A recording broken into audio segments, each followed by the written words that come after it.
என்ன தெரியுமாடா உனக்கு? இந்த சப்ஜெக்ட் எடுக்கும் போது நான் காலேஜ் போல. லவ் பண்ணுங்கக்கா, லைஃப் நல்லா இருக்கும். எல்லாம் சுத்துக்கு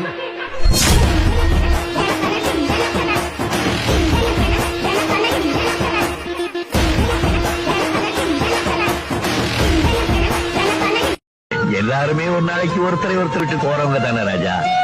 ஏது வந்த பாசம் எல்லாம் வெளிவேசம், காசு பணம் வந்தா நேசம் சில மனிதர் உணர்ந்து கொள்ள இது மனித காதல் அல்ல, அதை தாண்டி புனிதமானது. அபிராமியே தாலாட்டும் சாமியே நான் தானே தெரியுமா? இங்க ஒரு விஷயம் ரொம்ப முக்கியம். என்னை யாரும் மதிக்காதப்போ அதே மரியாதையை என்கிட்ட இருந்து யாரும் எதிர்பார்க்க கூடாது.